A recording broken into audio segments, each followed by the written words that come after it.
Hi everyone. कसे आहात तुम्ही सगळे? आज एक पुन्हा नवीन इंटरेस्टिंग पॉडकास्ट. आजची जी आपली गेस्ट आहे तिचं नाव आहे सुरभी दीक्षित.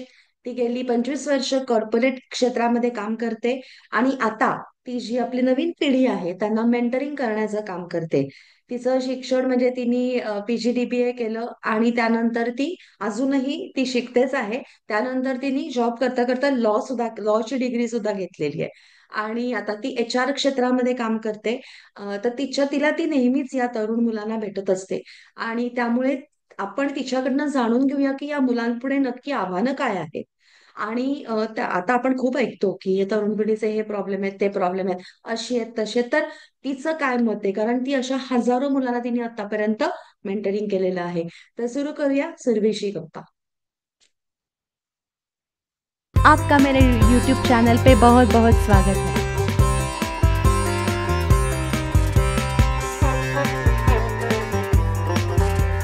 इसी सवाल से मैं शुरू करना चाहूंगी।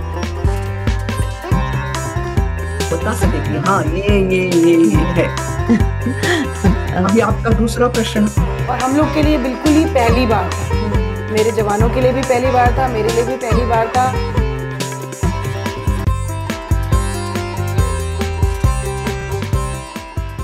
हाय Surabhi. Hi, how are you? Yeah, very nice and thank you so much, तू वेळ काढून आलीस त्याबद्दल. आणि खूप खूप प्रश्न आहेत मनामध्ये. आणि असं खूप सध्या सगळीकडे एक तर ती अडॉलेसन्स सिरीज आलेली आहे. त्यानंतर त्याच्याबद्दल खूप चर्चा सगळीकडे चालू आहे. आणि इन जनरल जेन झी ज्यांना म्हणतात त्यांच्याबद्दल खूप काय काय लिहून येतं, ऐकायला येतं. मी तुला वाचूनच दाखवते. ज्यांना जेनझी म्हणतात अशी मुलं, त्यांचे फंडे खूप वेगळे आहेत. त्यांची मातृभाषाही धड नाही आणि इंग्लिश वरती खूप चांगलं प्रभुत्व आहे असं म्हणावं तर तेही नाही. त्यानंतर त्यांच्यात पेशन्स कमी आहे, त्यांची कष्ट करण्याची तयारी नाही, सगळं आयतं पाहिजे, उथळ भावना शून्य अशी मुलं आहेत. हे माझं म्हणणं अजिबात नाहीये, पण हे कुठेतरी वाचलेलं ऐकलेलं असं आहे. तर तू अशा हजारो मुलांना आतापर्यंत मेंटरिंग केलेलं आहेस, तर तुझं काय मत आहे याविषयी? तर ऑनेस्टली ही मतं ऐकून मला जरा कसं तरीच झालं. कारण माझं हे अजिबातच आहे. मी मागेही आपली चर्चा झाली होती तेव्हा म्हणलं होतं की जेव्हा आपण when we were growing, we had only Doordarshan. एक सॅटर्डेला पिक्चर यायचा, तो बघायचा, किंवा छायागीत, चित्रगीत, एवढंच एक्सपोजर होतं आपलं ऍक्च्युली बाहेरच्या वर्ल्डशी. शाळा, घरी यायचं, कॉलेज, क्लासेस, तेवढंच, म्हणजे जे आपलं एक सर्कल असायचं. Today this generation has immense exposure. First of all, maybe it is from reels or chat gpt or AI, generative AI, etc., but they have huge knowledge in spite of having so many distractions like Snapchat. हे सगळं त्यांचा अभ्यास किंवा percentage सुद्धा जर तू आता बघितले असतील तर काहीच्या काही 90s पेक्षा.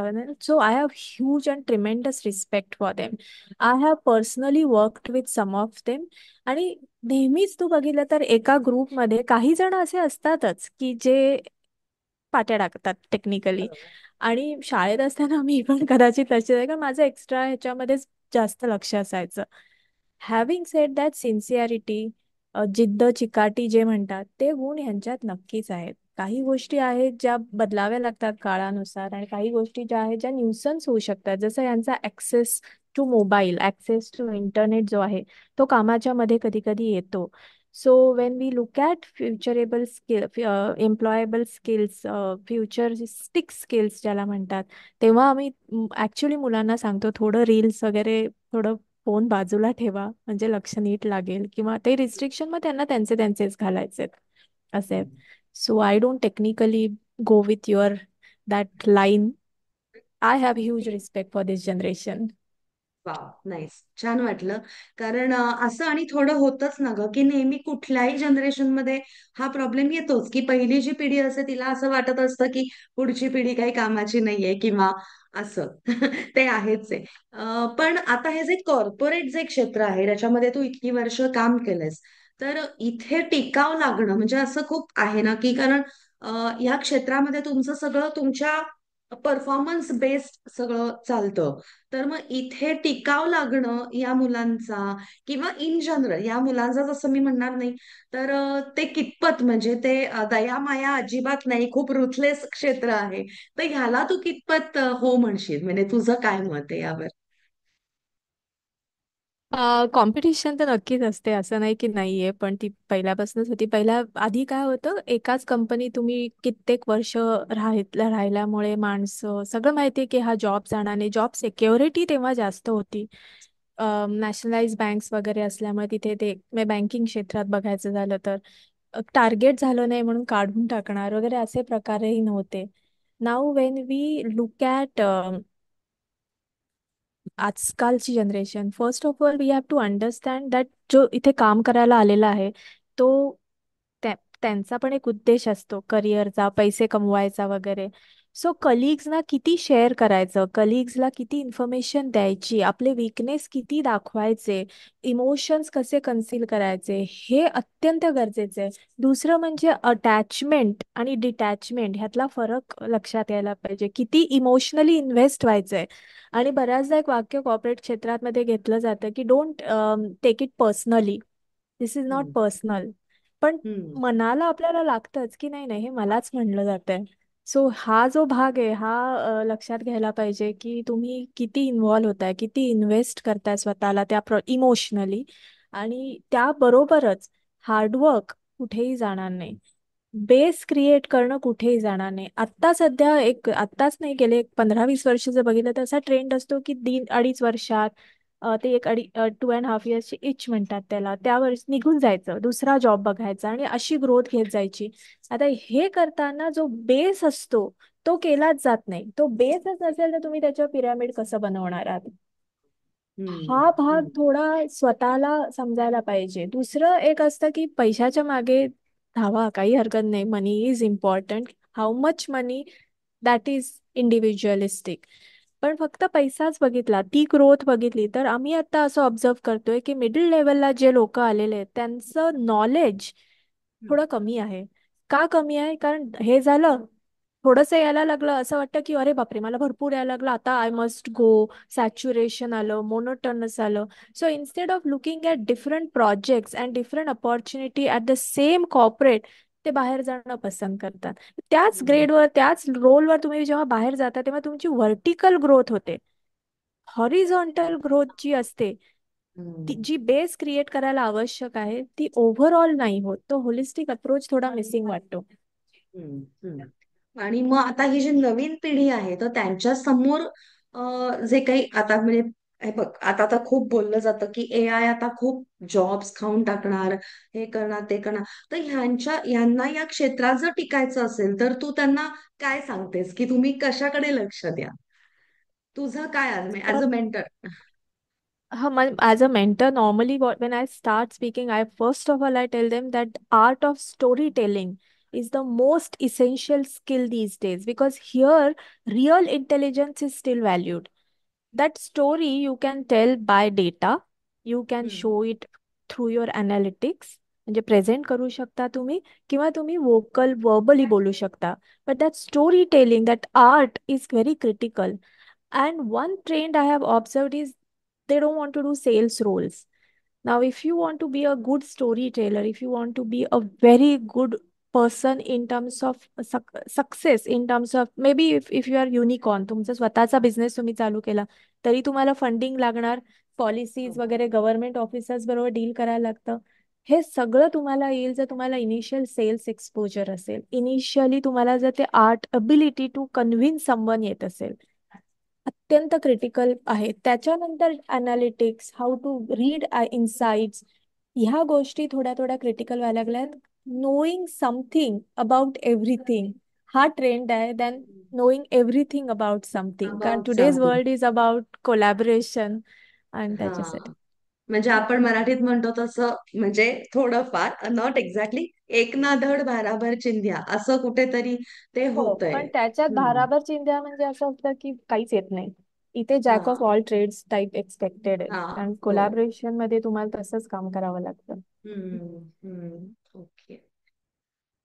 मध्ये पण एक खूप असं सोशल मीडियावरती खूप हे झालं होतं की 70 तास कोणीतरी उद्योगपतींनी सांगितलं 70 तास काम करा, मग नंतर कोणीतरी मला 90 तास काम करा वगैरे जे काही आहे ते. आता कसं आहे ना की ते जे स्वतः ज्यांनी हे असं स्टेटमेंट केलं होतं ते स्वतः नारायण मूर्ती हे अत्यंत सक्सेसफुल उद्योजक आहेत. आणि त्यांनी कुठल्या काळामध्ये आय टी मध्ये एवढी मोठी कंपनीची उभारणा आणि लाखो लोकांना आज त्यांनी जॉब दिलाय. तर त्यांच्या बोलण्याला काहीतरी वजन आहे. तर याबद्दल तुझं काय मत आहे? कारण खूप उलट त्याच्यावरती प्रतिक्रिया आल्या. चर्चा चाललेली आहे आणि हा अत्यंत फेवरेट प्रश्न आहे. ग्रुप इंटरव्ह्यूच्या वेळेला जेव्हा कॅम्पसमध्ये आपण जातो आणि फ्रेशर्सचा इंटरव्ह्यू घेतो त्यावेळेला अत्यंत आवडीचा प्रश्न आहे. कारण काय झालं, कोविड नंतर एक थोडंसं हायब्रिड वर्क कल्चर आलं की मी घरातनंच काम करणार, ऑफिसमध्ये जाऊन काम करणार नाही. मी मुलांना कायम सांगते की तुम्ही ऑफिसमध्ये जाऊन काम करा, त्यामुळे तुम्हाला लोकांबरोबर काम करायची सवय लागते, कोलॅबरेशनची सवय लागते, टीम मॅनेजमेंट काय प्रकार असतो हे कळतं. आणि जेव्हा तुम्ही ऑफिसमध्ये जाता ना तेव्हा ते पॉलिटिकल अँगल्स जे असतात किंवा काय कोणाकडनं स्किल्स काही शिकायला मिळतात हे घरून शिकायला मिळत नाही. त्यामुळे हा जो एक ट्रेंड चालू झाला होता तो हळूहळू आता परत यायला लागलाय. तरीही असं असतं रिक्वायरमेंट की हायब्रिड पाहिजे, घरनंच काम करायचंय.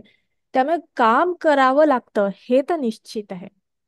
आता ते काम काय दिलंय तुम्हाला, तुम्हाला जे प्रोजेक्ट दिलंय ते तुम्ही कम्प्लीट किती वेळात करताय हा पण कंपनीच्या कल्चरचा भाग असतो. एकेका काही कंपन्या ज्या एम्प्लॉई ओरिएंटेड असतात किंवा कल्चर ओरिएंटेड असतात त्यांच्याकडे डिटरमाइंड पॉलिसीज असतात की बाबा हे असं असं व्हायला पाहिजे. पण काही जागा ज्या असतात ज्या ऑन्टरप्रिन्युअर ओरिएंटेड आहेत, फॅमिली ओन्ड बिझनेसेस आहेत, त्यांचे विचार वेगळे असू शकतात. त्याच्यावर कमेंट करायला मी एवढी मोठी नाहीये आता. पण हे मात्र निश्चित आहे की हाती आलेलं काम, आपल्या मराठीत म्हणतात तडीच न्या, हे जेव्हा तुम्ही करता तेव्हाच तुम्ही डिपेंडेबल होता. आणि कॉर्पोरेटचा एक डिसएडव्हान्टेज हा असतो की good work gets rewarded with more work. आता हम्म. हे करताना तुम्ही जर तुम्हाला डेडलाईन्स असतील, टाइमलाईन्स दिल्या असतील आणि तुम्ही घरी निघून गेला, काही काही आमच्याकडे कॅम्पस ट्रेनीज असतात ते मी ऑब्झर्व केलंय, म्हणजे बरेच कंपनीचे लोक मला सांगतात की ते उठून जातात 6 वाजता वगैरे. वर्क लाईफ बॅलन्स वगैरे त्यांच्या कॉन्सेप्ट खूप अशा फिक्स असतात. पण हाती घेतलेलं काम जर तुम्ही करत नसाल तर तुम्हाला जास्त काम मिळणार नाही. आणि जास्त हम्म. काम नाही मिळालं तर शिकायला मिळणार नाही, हे मात्र निश्चित आहे. हम्म. त्यामुळे तुमच्या डेडलाईन्स आणि तुमची कपॅसिटी यावरच सगळं असतं. मी अजूनही भरपूर वेळ काम करते, मला खूप आवडतं काम करायला. बरोबर. आणि मग तुझे ट्रेन म्हणजे मेंटरिंग जेव्हा करतेस तर त्याच्यामध्ये फक्त जॉब साठी तुझं तू जे काही स्पीच देतेस ते फक्त त्याच्याबद्दल असतं का? युनिकॉर्न म्हणजे जे आपण आता म्हणतो स्टार्टअप्स असतील किंवा अशा सगळ्यासाठी तुझं काम असतं? सगळ्यासाठी नाही, म्हणजे मी जेव्हा बोलावता तेव्हा पर्सनल कपॅसिटी मध्येच जाते आणि तेव्हा जेव्हा बोलते तेव्हा मी दोन्ही बद्दल बोलते. सुरुवात मी BFSI मधल्या जॉब्स मध्ये आणि त्याचा इंटरव्ह्यू कसा द्यायचा ह्याच्यापासून छोट्या छोट्या गोष्टी बघते. एस्पेशली आपल्या भागामध्ये एक कॉम्प्लेक्स असतो की मला इंग्लिश येत नाही. आता अच्छा. आपलंही शिक्षण मराठी मीडियम मधनं झालं, आपण बघितलेलं आहे. ऑफकोर्स स्ट्रगल असतं. Business language is English, but you can improve it. Then which market you are working in, ह्यानी पण फरक पडतो. मग ह्या टिप्स देते. पण जर आजचा काळ युनिकॉर्न्सचा सुद्धा आहे, स्टार्टअप्सचा आहे, तर प्रधानमंत्री योजना आहे PMEGP, चीफ मिनिस्टर योजना आहे CMEGP, तिथे विदाऊट कोलॅटरल, तारण न ठेवता तुम्हाला स्टार्टअपसाठी बिझनेससाठी फंडिंग मिळतं. आणि बरोबर. अत्यंत उत्तम स्कीम आहे. त्याच्यासाठी फक्त उद्यम आधार लागतं तुम्हाला. हम्म. त्या उद्यम आधारच्या नोंदणीनंतर तुम्ही ते लोनला अप्लाय करू शकता. त्याचे डिटेल्स प्रत्येक वेबसाईटवर नीट दिलेले आहेत. पत्ता द्यावा लागतो, पत्त्याचं प्रूफ, बँक चेक द्यावा लागतो आणि उद्यम आधार. तुमच्या प्रोजेक्ट रिपोर्ट बद्दल तुम्हाला लिहायचं. आजकाल कोपायलट आणि ChatGPT आहे, त्यामुळे प्रोजेक्ट रिपोर्ट बनवायलाही फार अवघड नसतं. आणि जर तुम्हाला काहीच आयडिया नसेल की बिझनेस काय करायचा आहे, तर त्याच्यासाठी पण शिक्षण देणाऱ्या डायरेक्टर ऑफ इंडस्ट्रीज कडनं ट्रेनिंग्स आहेत वेगवेगळ्या बरं. पद्धतीची. म्हणजे अक्षरशः मी एक ट्रेनिंग बघितलं, आंब्याच्या कोळीपासनं तेल काढणं. बर. माहिती होतं का तुला? आंब्याच्या वयच्यापासून तेल काढणं हाही ट्रेनिंग प्रोग्राम आहे. आता हे जर आपल्या रत्नागिरीच्या महिलांना किंवा सांगली तिकडे जिथे मँगोचं आहे उत्पादन किंवा मार्केटमध्ये सुद्धा हे जर कळलं तर कुठेही हे करू शकतो. असं नाही की तिथे मँगो उत्पादनच व्हायला पाहिजे. मँगो सर्वत्र विकला जातो. तर मग त्या बिया कलेक्ट करून त्याच्यापासून तेल आणि ह्याचं ट्रेनिंग प्रॉपर देतात.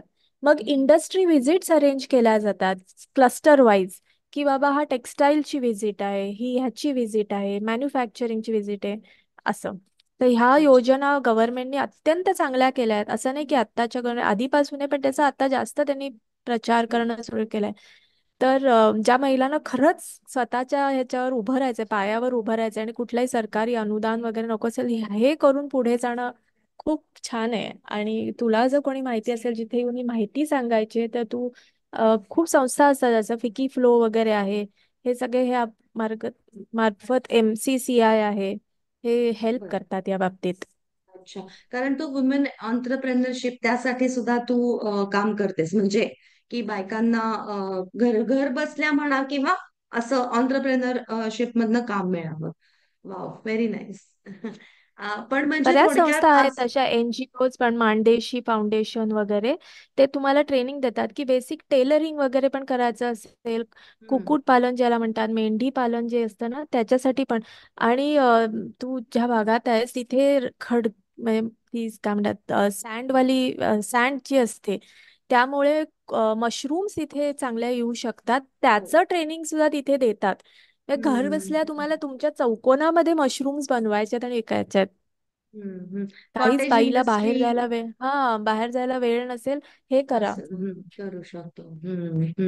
जागा असेल थोडीशी तर ते करू शकतो. बरोबर.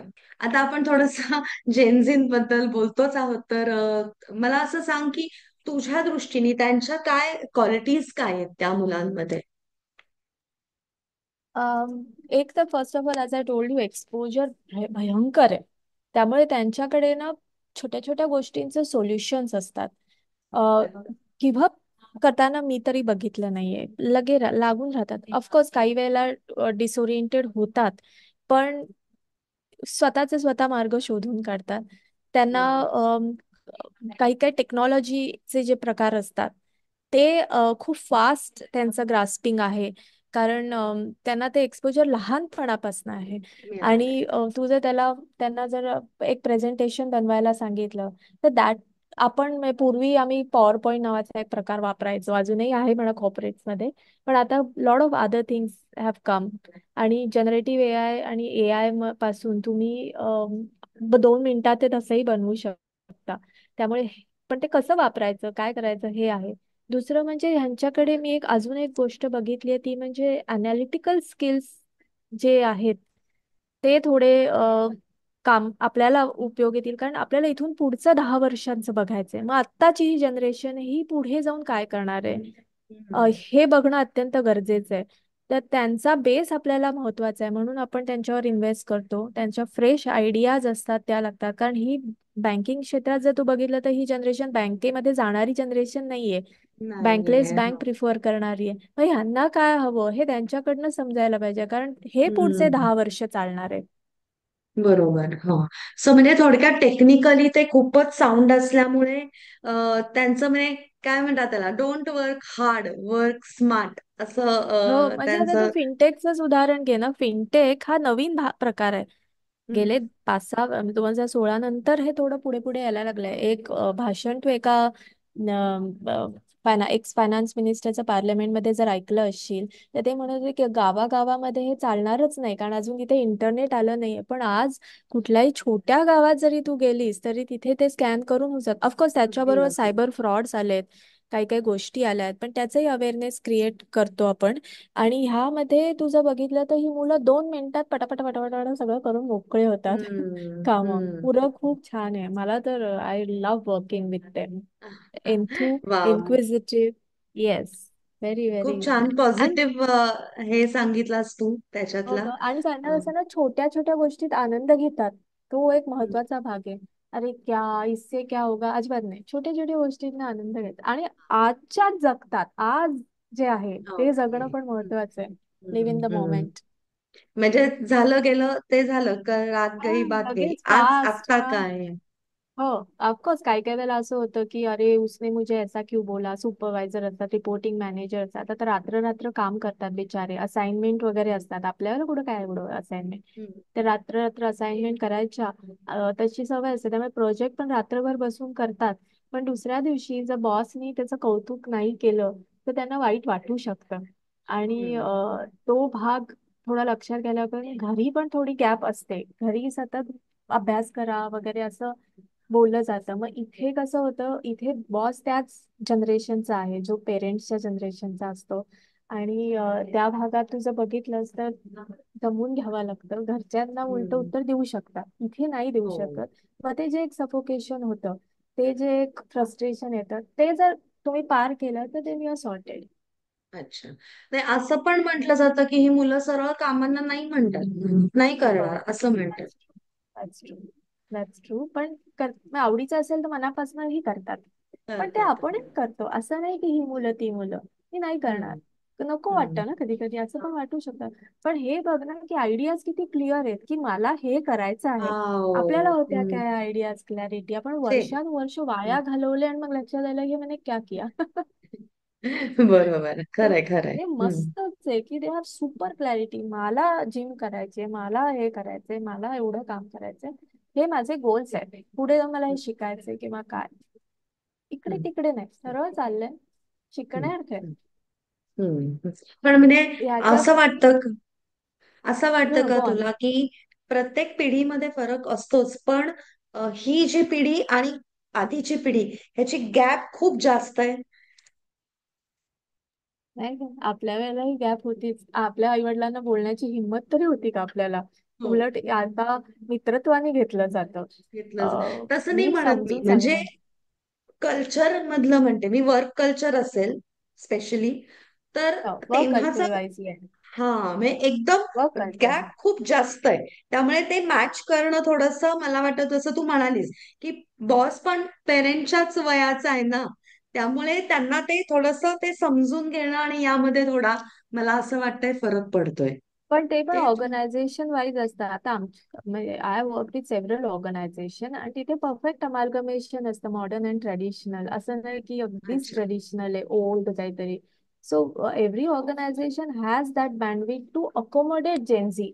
आणि हम्म. स्टार्टअप्स मध्ये वगैरे जे असतात तिथे पगार वगैरे पण आणि कल्चर वाईज पण खूप फॅसिलिटीज खूप वेगळं असतं. म्हणजे आजकाल तू वेगळं असतं. वर्कमध्ये हम्म. को वर्किंग स्पेसेस मध्ये वगैरे गेलीस तर you will see table tennis table असतं, हो हो. पूल असतं, yes. You have coffee machines, हे ते. म्हणजे कॉफी मशीन इज स्टँडर्ड आजकाल.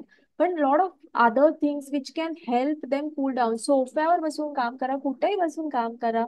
फ्लेक्सिबल वर्किंग अवर्स असतात, हे कुठे होतं आधी. हो. नाही. सो वी किंवा कॅनॉट मला से दॅट. वाटतं ड्रेसिंगचा सुद्धा तितक्या त्या ड्रेसिंगचं सुद्धा रिस्ट्रिक्शन्स नाही आहेत. हम्म. no, हम्म. it depends which industry you are. Like in service industry, you have to be formally dressed. Yes yes, correct If you are correct. interacting with clients, you have to have that. Well, it's not that you have to wear Western formals, but you have to be formally dressed. हा. तर त्याच्या हम्म. मागे logic माझं आहे, म्हणजे I don't know, बघायचं की इफ यू ड्रेस अप, आपण कसं मंदिरात जाताना छान जातं, if you dress up you feel nice. कोणालाही बरोबर. असं नसतं चारुता, ऑनेस्टली, की सकाळी उठून ऑफिसला जा, काम करा, दमून घरी या. कोणाला आवडतं? आणि मग तिथे गेल्यानंतर कटकट कटकट पण नको वाटते. So if you are nicely dress, if you are looking forward to your day, automatically productivity also work. आणि तू जर कल्चरचं आता म्हणतेस ना, एक मोठा फॅक्टर आता लक्षात घेतला जातो, त्याला म्हणतात सायकोलॉजिकल सेफ्टी. बर. सायकोलॉजिकल सेफ्टी म्हणजे काय, की चारुता माझ सुपरवायझर, मी काहीतरी चूक केली तर मी चारुताला जाऊन 2 मिनिटात ती सांगू शकते का मी ती हाईड करणार की चारुता मला काय म्हणेल, आता मला हम्म. ऑर्गनायझेशन काय करेल. का मी जाऊन चारुताला सांगणार आणि दोघं मिळून सोल्युशन काढणार. Can I go to my supervisor and tell him or her that this has happen and this hmm. Is what I have messed up, किंवा काहीतरी काहीतरी. हम्म. ही जी सायकोलॉजिकल सेफ्टी आहे, ह्याच्यावर ऑर्गनायझेशन भयंकर काम करतात. बरं. वाव. ते इंटरेस्टिंग. कल्चरल शिफ्ट आहे. नाहीतर पूर्वी कसं हो. होतं, रिपोर्टिंग मॅनेजर काही बोलायचा, आपण गप्प ऐकून घरी यायचं. पूर्वीच्या जनरेशनने खूप सहन केलंय. Correct correct. एकेका जागी 37-38 वर्ष काम करणं वॉजन इझी. तेव्हा असा ऑप्शनही नव्हता की निघून गेलो दुसरीकडे अचानक जॉब मिळालाय. No, not possible. करेक्ट. तर you cannot compare this to generation. कारण त्या जनरेशननी पण म्हणजे आपली नाही, आपल्या आधीची खूप खूप सहन केलं. तेव्हा असं एक HR to take care of your mental and physical health असं काही नव्हतं. मेंटल हेल्थवर प्रचंड फोकस चालू झालाय आता. आता. खूपच. एम्प्लॉई एंगेजमेंटवर, एम्प्लॉई वेलबिईंगवर खूप फोकस आहे. अच्छा. वा. नाईस. कारण ते फार गरजेचं आहे. कारण जे आपण म्हणतोय की पटापट स्विच करणं, त्याच्यामध्ये थोडासा कदाचित यामुळे फरक पडू शकेल की नाही. टेक केअर होतंय, सो मी आता पटकन स्विच नाही करणार. बरोबर. म्हणजे मी या ज्या ऑर्गनायझेशन मध्ये मी 12 वर्ष झाली, जवळ 11 झाली सॉरी. आणि मला अत्यंत सुंदर वर्क लाईफ बॅलन्स. मला जेव्हा माझे बाबा आजारी होते तेव्हा केअर गिव्हिंग लीव्ह दिली गेली होती. आता पण आईला थोडं मेडिकल, तर मला घरनं काम कर म्हणलं. So this is what you look forward to. मी 3 वर्षाचा LLB कम्प्लीट केलं while working. So you know when you have that freedom, that empowerment, it helps you to calm down and work. So it hmm. impacts. त्यामुळे psychological safety has become and mental and physical wellbeing खूप critical झाले आजकाल. म्हणजे work balance जे सध्या त्याच्याबद्दलही खूप चर्चा होते, वर्क लाईफ बॅलन्स. तर त्यामध्ये जितकं त्या पर्टिक्युलर इंडिव्हिज्युअलनी जेवढं घ्यायला पाहिजे काळजी, वर्क लाईफ बॅलन्स कसा सांभाळायचा, तितकंच ऑर्गनायझेशन सुद्धा आता काळजी घेत आहे. ही खूप पॉझिटिव्ह चेंज आहे हा कॉर्पोरेट क्षेत्रातला. नक्कीच. आपण आता म्हणालो की त्यांच्या समोरची म्हणजे त्यांच्या क्वालिटीज काय आहेत जेनझीच्या, तसं आता मी तुला म्हणेन की त्यांच्यावरची चॅलेंजेस काय आहेत फ्युचरच्या चॅलेंजेस म्हणजे दृष्टीने. फार फ्युचरचं बोलणं तर अवघड होत चाललंय, कारण फास्ट मुव्हिंग वर्ल्ड चाललंय. करेक्ट पण करेक्ट. म्हणजे इंडिव्हिज्युअल स्किल्सच्या बाबतीत बोलायचं तर खूप चेंजेस फटाफट फास्ट व्हायला लागले. म्हणजे आउटडेट होणं खूप फास्ट चालू झालंय. सतत अपडेट राहणं, सतत अपग्रेड करणं स्वतःला इतकं महत्वाचं झालंय की रोज तुम्हाला काहीतरी नवीन जर शिकायला मिळत नसेल तर चॅलेंज आहे. म्हणजे तुमच्या एकाच, म्हणजे for example in banking there is a act call negotiable instrument act. कधीच आहे तो ब्रिटिश कालीन. आता त्याच्यावर cheque, bank bill of exchange, cheque तू कधी वापरलास? आत्ताच आपण बोललो की आजकाल पैसेही वॉलेटमध्ये ठेवत नाही आपण. मुश्किलीने कॅश शोधायला लागते, कारण इट्स बिकम व्हेरी खरंच इझी विथ डिजिटल पेमेंट्स. तर मग तो ऍक्ट फक्त आता सुट्टीच्या पुरता राहिला. सो हे फिनटेक रिलेटेड आहे. एक गोष्ट झाली. हे अपडेट करणं स्वतःला, अनालिटिकल स्किल्स अपडेट करणं इतकं महत्वाचं झालंय ना की तुम्हाला एक लाईन घेऊन चालणारच नाहीये. तुम्हाला ऍडिशनल आहे. सर्टिफिकेशन पाहिजेच पाहिजे. म्हणजे तुम्ही समजा ओके. HR मध्ये जाणार असाल तर HR मध्ये जाताना तुम्हाला बेसिक लेबर लॉज आणि हे सगळं माहिती पाहिजेच, पण त्याच्याबरोबर अनालिटिकल स्किल्स, टेक्नॉलॉजिकल स्किल्स अत्यंत क्रिटिकल झालेत. HR टेक्नॉलॉजी हा एक नवीन भाग किंवा चालू झाला. म्हणजे पूर्वी फक्त सॅलरी क्रेडिट करायचं नाही, मग ह्याच्यात तुम्हाला HR जनरलिस्ट रोल आलाय की जो एम्प्लॉई एंगेजमेंट पण बघेल, ज्याच्यात एम्प्लॉईचं वेलबिंग बघितलं जाईल, किंवा टेक्नॉलॉजीमध्ये अटेंडन्स लावणं, हे बेसिक बेसिक गोष्टी पण बघितल्या जातील. तर प्रत्येक रोलच्या मागे तुम्ही जर अभ्यास केला तर ऍडिशनल गोष्टी जिथे असतील तो माणूस वर जाईल, तो माणूस पटकन सिलेक्ट केला जाईल. तर हा अपडेट स्वतःच, जसं आपण मोबाईल अपडेट करतो तसं हे हो. अपडेट करणं अत्यंत हा. गरजेचं आहे. हो हो. आणि मला असं मग वाटतं की म्हणजे गव्हर्नमेंट सुद्धा बऱ्यापैकी या गोष्टींना आता महत्व देत आहे, अपस्किलिंग, की तुम्ही हो तुम्हाला हो, अत्यंत कंटिन्युअसली म्हणजे अपडेट कसं ठेवाल. फारच आणि म्हणजे I would have forgotten, sorry मी तुला कट करते मध्ये, पण मला हा पॉइंट बोलायचा आहे की गव्हर्नमेंट म्हणजे आधीपासूनच ही स्कीम होती पण फोकस आत्ता आलाय. एक प्रधानमंत्री इंटर्नशिप प्रोग्राम आहे आणि प्रधानमंत्री अप्रेंटिसशिप प्रोग्राम आहे. ह्याच्यामध्ये फ्रेशर्स, ग्रॅज्युएट यांनाच जॉब द्यायचा आहे. अप्रेंटिसशिप जॉब म्हणजे इंटर्नशिप सारखं असतं. 11 मंथ्स मिनिमम मॅक्सिमम आहे, कॉन्ट्रॅक्च्युअल आहे.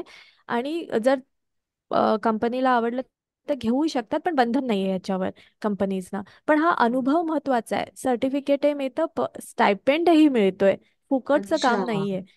ओके. आणि तुम्हाला आवडेल त्या क्षेत्रात तुम्ही इंटर्नशिप करू शकता. आणि थोडंसं मॅन्डेटरी केलं गेलंय हे कॉर्पोरेटला, ज्यांचं CSR स्पेंडिंग आहे त्यांच्यासाठी इंटर्नशिप मॅन्डेटरी केलंय असं. सो हे जे इनिशिएटिव्ह आहेत ते आपल्या वेळेला अजिबातच नव्हते. हा हम्म. Work on the job experience अत्यंत अत्यंत चांगला आहे. हे नक्कीच तू ह्याच्यावर पण सांग तुझ्या लोकांना जे तुझ्या ह्याच्यात आहेत. Internship and apprenticeship. अप्रेंटिसशिपला वयाची अट 27 पर्यंत आहे. म्हणजे अर्थात त्या वेबसाईटवर सगळे डिटेल्स लिहिलेले आहेत. आणि अच्छा. स्टायपेंडची अमाऊंटही चांगली आहे. ओके. Wow, nice. म्हणजे आता आपण असं म्हणूया, सगळ्या बाजूंनी ती काळजी घेतली जातीये की जास्तीत जास्त चांगली पिढी कशी घडेल याकडे. कारण आपल्या भारत देशाचा सगळ्यात मोठा तो एक हे आहे ना, प्लस पॉइंट आहे की आपल्याकडे यंग जनरेशन आहे आणि त्याचा आपल्याला फायदा करून घ्यायचा आहे. बरोबर. मग अशी आपण हे म्हणालो की त्यांच्यासमोर काय काय चॅलेंजेस आहेत. आता त्याच्यावरचे एक 2-3 सोल्युशन्स दे ना आम्हाला, की की हे चॅलेंजेस चॅलेंजेस तर आहे कोणाला पण ओव्हरकम. चॅलेंजेस कोणाला नव्हती. मी जेव्हा कॅम्पसेस मध्ये जाते बोलायला तेव्हा मी त्यांना सांगते की माझा जो आदर्श आहे, माझे जे आदर्श आहेत ते 16व्या शतकातले आहेत. आणि जेव्हा त्यांनी त्यांचं चालू केलं तेव्हा त्यांच्याकडे ना बिल्डिंग होती ना फायनान्स होता. सो बिल्डिंगसाठी त्यांनी ॲक्विजिशन करायला सुरुवात केली. फायनान्ससाठी स्ट्रॅटेजिक अलायन्सेस करायला सुरुवात केली. त्यांच्याकडे अशी टीम नव्हती, HR नव्हता, तर त्यांच्या मित्रांना घेऊनच त्यांनी टीम चालू केली.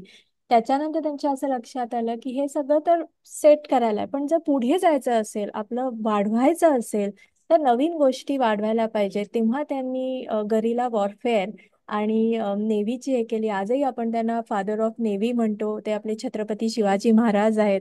तर त्यांच्याकडनं पण किती गोष्टी शिकण्यासारख्या आहेत की खंबीर राहून गिव्हअप न करता. तर प्रत्येक जनरेशनमध्ये चॅलेंजेस असतात. प्रत्येक वेळेचे सोल्युशन्स किंवा प्रत्येक वेळेचे जे प्रॉब्लेम्स आहेत हे निराळे असतील, तर त्यावेळेला त्या सिच्युएशन प्रमाणे वागायला लागेल. आणि अपडेट ठेवणं स्वतःला हाच एक सगळ्यात मोठा उपाय आहे ह्या बाबतीत. की पुढचं काय असेल, फ्युचरिस्टिक स्किल्स बघून तुम्ही अपडेट ठेवणं हे अत्यंत गरजेचं आहे.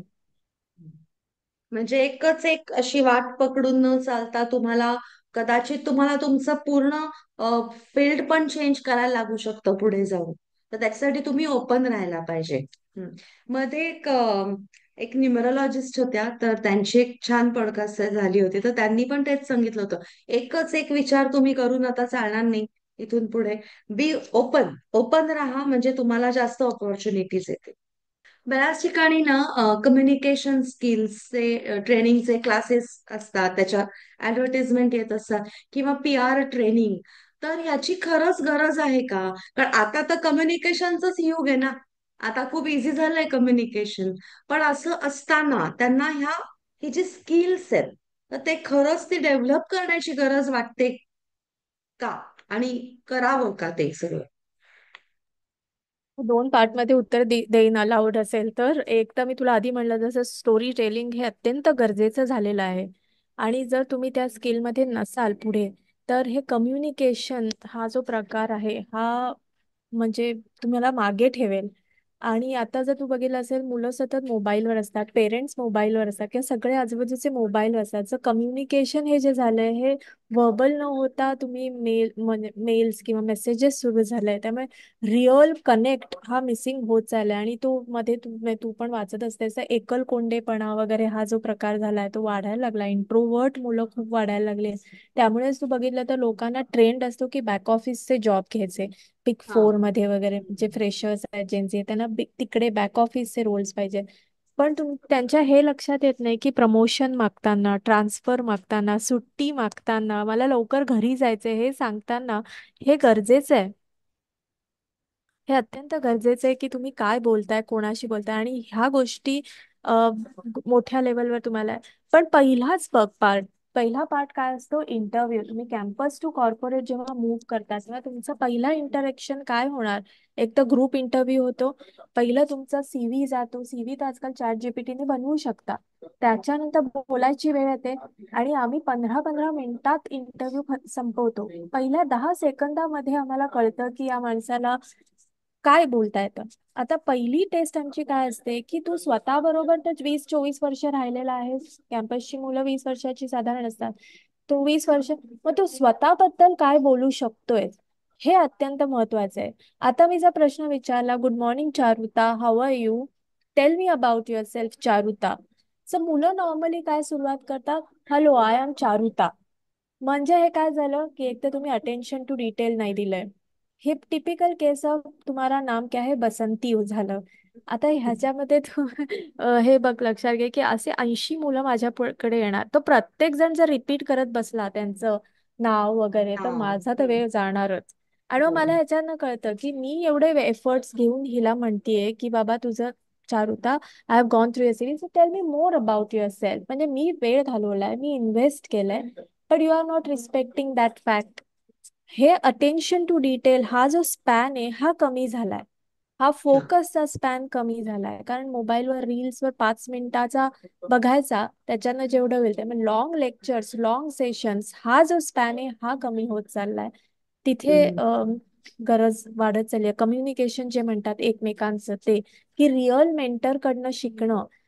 मी एक कायम उदाहरण देते मुलांना की एक लेडी होत्या, छान ब्युटिफुल लेडी आहे, तर तिने एक वाक्य म्हणलं, हो you are looking like a wow. तिला 40-50 मिलियन व्ह्यूज आले. आणि एक रक्षित टंडन म्हणून आहे, डॉक्टर रक्षित टंडन, जे सायबर सिक्युरिटीवर बोलतात, म्हणजे पैसे वाचवतात तुमचे सायबर फ्रॉड पासन. त्यांना एक 2,000-3,000 असे व्ह्यूज असतात. मग तुम्ही कोणाला इन्फ्लुएन्सर मानताय, कोणाला फॉलो करताय, हे पण खूप गरजेचं झालंय. आणि म्हणूनच ह्या गोष्टी ज्या आहेत ह्या कुठेतरी जाऊन शिकायला लागतात, कारण इंटरनल कम्युनिकेशन बंद झालंय. आणि मग पुढे तुम्ही इंटर्नशिप केली, इंटरव्ह्यू मध्येच आपण टेक्निकल नॉलेज किंवा इंटर्नशिपवर जेव्हा बोलतो तेव्हा त्याच्यामध्ये सुद्धा बोलताना अडखळतात. मग ते प्रॅक्टिस करून घेणं वगैरे ह्या गोष्टी पण गरजेच्या झाल्यात. अजून एक म्हणजे आपल्याकडे अजून इंडियामध्ये हा एक प्रॉब्लेम असतो की MTI ज्याला म्हणतात, मदर टंग इन्फ्लुएन्स, हा एक चॅलेंज कॉम्प्लेक्स क्रिएट करू शकतो. आणि आता बिग फोर मध्ये तुम्हाला जायचंय तर तो MTI येऊन चालत नाही, कारण तिकडचे क्लायंट्स असतात. तर त्यांना बोलताना तुम्हाला तो एक कम्युनिकेशन स्टाईल डेव्हलप करायला लागते, आणि इंटरव्ह्यू घेताना ती बघितली जाते. मराठीत आपण वेगळ्या शब्दात बोलू शकतो, साऊथ मध्ये एच लावून बोलतात वगैरे. असं जे प्रत्येक लँग्वेज, प्रत्येक एक हेल म्हणतात तो वेगळा असू शकतो. आणि मग तिथे मार्क्स कट होऊ शकतात. म्हणून एक ही गरज काळानुसार आलेली आहे. बिझनेस आलेली आहे. Language as I told you is English. वाणिज्य की भाषा हिंदी है. So this is required. हम्म. म्हणजे भाषा सुद्धा आपली अतिशय चांगली असणं, म्हणजे वरवरचा उथळपणा न म्हणता त्याचं खरंच व्यवस्थित ज्ञान घेणं, हे पण तेवढंच गरजेचं आहे. बरोबर. का म्हणून गरजेचं आहे, कारण उद्या तुम्हाला पुढे जायचं असेल तर तुमच्या मनात ज्या आयडिया आहे, तुमच्या डोक्यात ज्या आयडिया आहेत, थॉट्स आहेत, फ्रेशनेस आहे, यू नीड टू एक्सप्रेस ना. ते नाही केलं तर तुम्ही पुढेच जाऊ शकणार नाही. तुमच्यात बरोबर. जी कपॅसिटी आणि कॅपेबिलिटी आहे ती कम्युनिकेट तुम्हालाच करायची. कोणी येऊन तुला म्हणणार नाही की अच्छा तुला हे करता येतं, ते तर पॉसिबलच नाही. Right, right. एवढा वेळच बरोबर. कोणाला नसतो. खरंय, खरंय. मग तू ह्याचे इंटरव्ह्यूच सुद्धा तू हे करतेस, म्हणजे ट्रेनिंग देतेस. ट्रेनिंग म्हणण्यापेक्षा काही एक मेंटरिंग एक्सपिरियन्स करतेस शेअर तू. करते मी की बाबा असं करू नका. तुमचं स्ट्रेट छान पिच तयार करा, 5 मिनिटं 10 मिनिटं तुमच्याबद्दल बोलू शकला पाहिजे. आणि मग प्रश्न पण ट्विस्टेड असतात की tell me what is not mention in CV. मग त्याच्यात तुम्ही काय लिहिणार, मग तुमच्या हॉबीज बद्दल बोलायचं. आता हॉबीज बद्दल आपण बोलतो तर एक छोटी गोष्ट सांगते. काही मुलं म्हणतात मला ना मंडाला करायला आवडतं, मला ना ड्रॉइंग करायला आवडतं. मग विचारलं की का करायला आवडतं, तर स्ट्रेस रिलीज साठी. बाई आत्ता तुम्ही कॉलेजमध्ये आहात, छोटे छोटे स्टुडंट आहात, तुम्हाला आत्ताच एवढा स्ट्रेस, तर कॉर्पोरेट लेवलला जाऊन तुमचं कसं चालेल. मग इंटरव्ह्यू मध्ये आम्ही हे बघायचं की हिला आत्ताच एवढा स्ट्रेस येतोय तर हिला घ्यायचं की नाही पुढे, हाही चॅलेंज मला येऊ शकतो. मग काही म्हणतात की मला रीडिंगची आवड आहे. मग रीडिंगची आवड आहे तर टिपिकल आम्ही एक प्रश्न विचारतो की कव्हर पेज एक्सप्लेन कर. मग इकेगाई, 7 हॅबिट्स ही काही नावं येतात. मग इकेगाईचा आम्हालाही माहितीये की स्काय ब्लू कलर आहे, पण हे असं विचार करतात ऑरेंज आहे वगैरे. मग तिथेच कळतं की नाही, कधी पुस्तक वाचलं, 1 वर्ष झालं, कारण अभ्यासामुळे वेळ नाही मिळाला. मग तिथेही लक्षात येतं की हॉबीजला वेळ काढू शकणे. हे हॉबीज, श्रद्धा, प्रेयर्स, व्यायाम ह्या गोष्टी आत्ता कदाचित लागत नाहीत, पण 30 नंतर 40 काही 25 वर्ष कॉर्पोरेट लाईफमध्ये गेल्यानंतर अत्यंत गरजेची असतात. To let hmm, things go, you have to meditate, you have to do exercise, you have to find your hobbies, then you will sustain. Hmm, hmm. त्यामुळे म्हणजे थोडक्यात तुम्हाला कम्युनिकेशन आजकाल जाऊन शिकावं लागतंय, कारण कुठेतरी फॅमिलीमध्ये सुद्धा लॅक ऑफ कम्युनिकेशन हा एक मोठा प्रॉब्लेम आहे. हम्म. तू एक ऍड बघितली असेल, त्याच्यात ती आई मुलाला व्हॉट्सअपवर मेसेज करते, की तो म्हणतो एकाच रूम मध्ये आपण बसलोय, तू कशाला मेसेज करते, तो म्हणे, "फिर मैं कैसे करूं?" देन दूसरी आई म्हणते, मुझे भी ये स्नैपचैट और ये सब डाल के दो ना मेरे फोन में, मुझे भी देखना है कि क्या हो रहा है.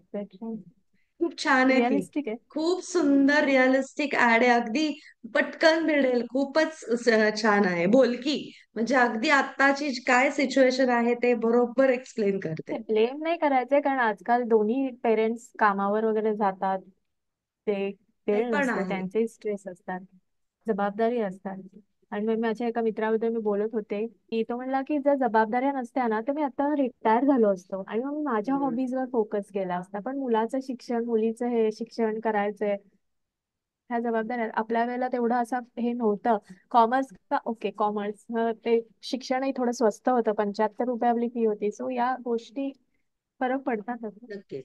नक्कीच. आपल्या बरोबर. अपेक्षा पण कमी होत्या आणि आपल्या एक्सपोजर कमी असल्यामुळे ना, वो सिंघमचा डायलॉग मला फार आवडतो, मेरी जरूरत है कम इसलिए मुझ में है दम. खरंय, खरंय. आता आपणच आपल्या गरजा खूप वाढवून ठेवल्यात आणि त्यामुळे वाढवून हे ठेवलं. सगळं, ही खरीच गोष्ट आहे. पण we have to go with the flow. तुम्ही असं हे येस. पण नाही करू शकत की मी हे येस. करणारच नाही. बरोबर. म्हणजे थोडक्यात आणि मगाशी बोलायचं राहिलं की तू म्हणालीस की HR मध्ये तुम्हाला बऱ्याच गोष्टी बघायला येतात. तर मध्ये ना एक खूप छान एक वनिता पटवर्धन म्हणून सायकोलॉजिस्ट आहेत. तर त्यांनी सांगितलं होतं की HR जे असतात त्यांना सायकोलॉजीचं पण ट्रेनिंग घ्यावं लागतं किंवा त्यांनी घ्यावं. कारण एक बॉडी लँग्वेज रीड करणं, त्याचे एक्सप्रेशन रीड करणं किंवा पुढे जाऊन त्यांना काही मदत लागली तर जर तुम्हाला स्वतःला सायकोलॉजीचं ज्ञान असेल, तुम्ही जर स्वतः काउन्सिलर असाल तर तुम्ही हे जास्त चांगलं करू शकता, असा एक त्यांनी पॉइंट मांडला होता. आणि मला वाटतं बाहेर हे होतं, आता हळूहळू आपल्या इकडे सुद्धा ते यायला लागलंय ते कल्चर. आणि छान आता पण आता HR मध्ये वेगवेगळे असतात, त्याच्यात HR बिझनेस पार्टनर किंवा रिलेशनशिप मॅनेजर म्हणून जे असतात त्यांना हे जास्त लागतं, कारण ते एम्प्लॉईशी कनेक्ट होतात. जे ओके. HR ऑप्स मध्ये, टेक्नॉलॉजी मध्ये त्यांना गरज नाही एवढी. हा, टॅलेंट ऍक्विजिशन जे हायर करतात त्यांनाही थोडं हा. माहिती पाहिजे, की हम्म. सपोज आता एक नवीन आले डायव्हर्सिटी, म्हणजे हा. फिमेल कॅन्डिडेट जास्त घ्यायचे, किंवा रिटेक म्हणून प्रोग्राम असतो, की करिअर ब्रेकमध्ये बाई काही कारणामुळे गेली, मग तिला परत करिअर सुरू करायचंय.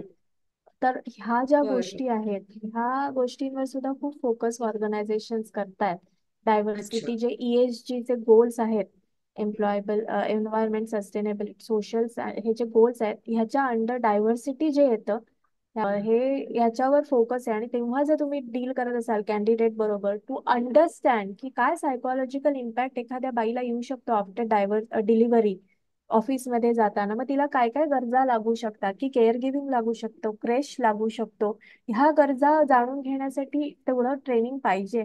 त्या अजून एक म्हणजे तू जर बघितलं असेल, डिव्होर्सचं प्रमाण पण थोडक्यात वाढलंय. आता जर तू बघितलं असेल तर, जर ज्या पार्टनरला ज्याला ह्याच्यातनं जावं लागतं त्याची मेंटॅलिटी नसते तेवढी चांगली.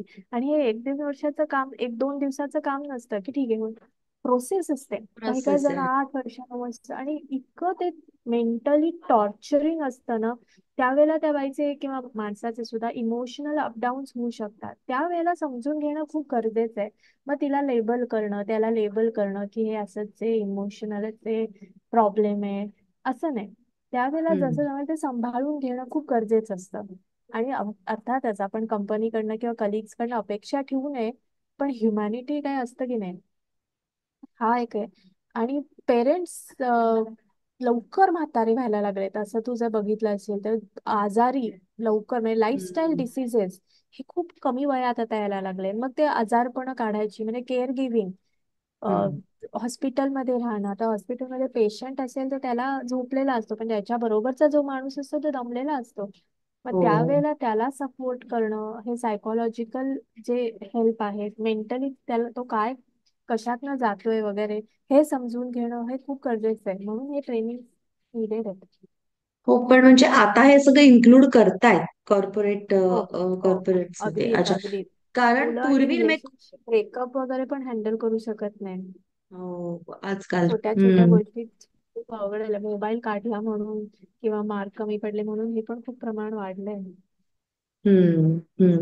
नाही, कारण कॉर्पोरेट क्षेत्र म्हणजे एकदम रुथलेस, एकदम दयामाया नाही, असं एक इम्प्रेशन आहे अगं. असं एक इम्प्रेशन आहे, आणि त्याच्यात आता बदल होतोय. ही खूप पॉझिटिव्ह गोष्ट आहे. ही खूप हो, पॉझिटिव्ह गोष्ट आहे. बदल बदल एम्प्लॉईला व्हॅल्यू दिलं जातं.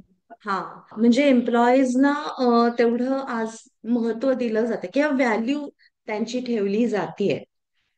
असं एक चित्र बदलताना दिसतंय, आणि ही खरंच खूप चांगली गोष्ट आहे. नक्कीच.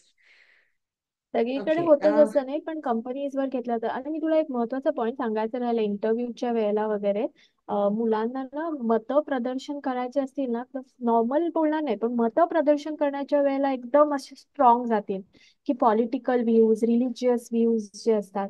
सो मी त्यांना कायम सांगते हे कम्प्लीट अवॉइड करा, कारण ऍज अ कॉर्पोरेट रिक्रुटर मी ते तुमची लिंक्डइन साईट जे असेल किंवा हे नक्की बघते की बाबा तुम्ही कुठल्या पार्टीला किंवा कुठल्या धर्माला असं काही स्पष्ट मतं अशी एक्सप्रेस करताय का, काही लिहिताय बर. का, ज्यांनी हो. दुसऱ्यांना भावना दुखावल्या जातील. आणि हम्म. ह्याच्यामध्ये तुम्हाला अजून एक गोष्ट अत्यंत महत्वाची लक्षात ठेवायची आहे, म्हणजे की कोणी विचारलं की तुमचे रिलिजियस व्ह्यूज काय आहेत किंवा पॉलिटिकल व्ह्यूज काय, तर ते कसं उत्तर द्यायचं without hurting someone, neutral views ठेवून किंवा पॉलिटिकली करेक्ट राहून करेक्ट डिप्लोमॅटिकली, हे आन्सर. एक अत्यंत गरजेचं आहे. हो. म्हणजे एक्सप्रेस हम्म. करू हम्म. नका इंटरव्ह्यूच्या वेळेला, डिस्क्रीट राहा. आणि कुठल्याही सोशल मीडिया साईटवर तुम्ही लिहू नका.